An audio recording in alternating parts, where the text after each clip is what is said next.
What's up, everyone? Today I'm going to do a 100,000 mile review of my 2020 Ram 2500. I just turned 100,000 last week, so I figured people want to know the goods, the bads, and the ugly about this truck.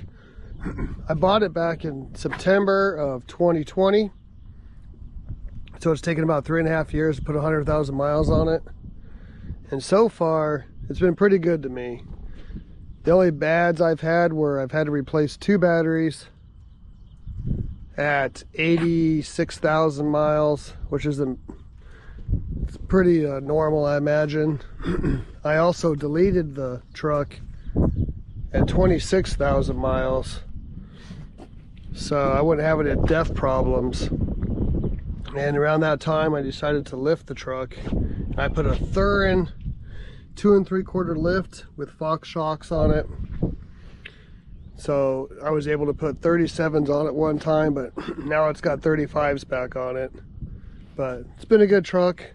I had a 4-inch exhaust that I later swapped out to a 5-inch exhaust with an 8-inch tip to give a little bit more grumble. But I tow with this truck, and it's my daily driver.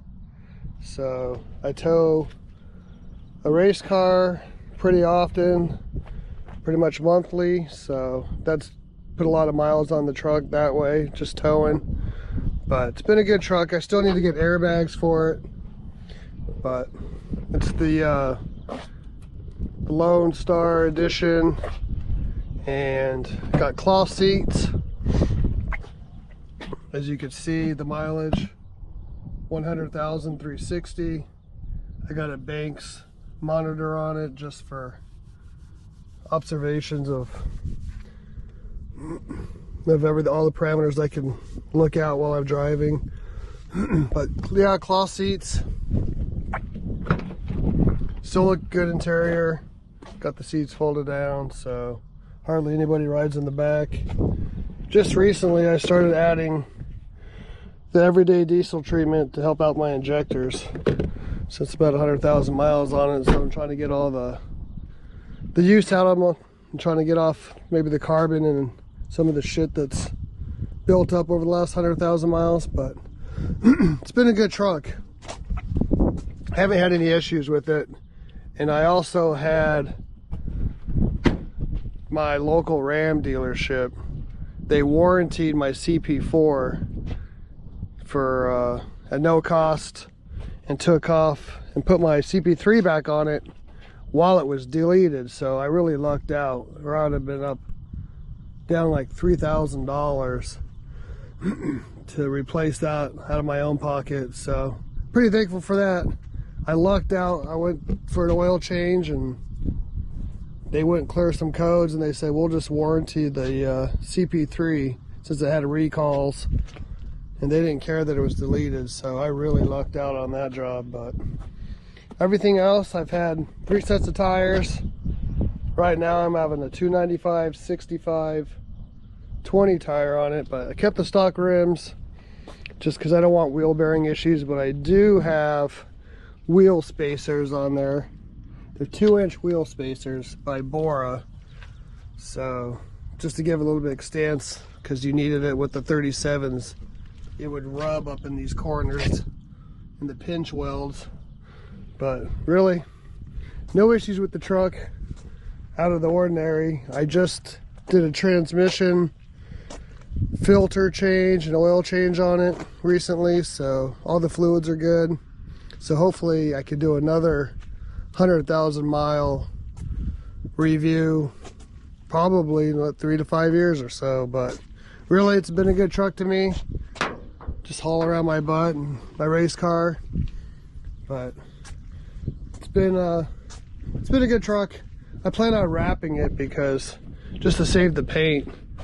I mean, I've had some dings. This happened in Arizona where a trailer had some crap on it, flew off on the highway and hit that truck, or hit that bedside, which really sucked because it was pretty new when that happened.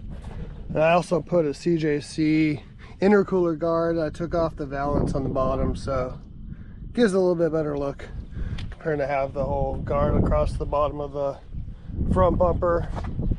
But really, nothing too much to complain. I don't have any wheel bearing issues yet.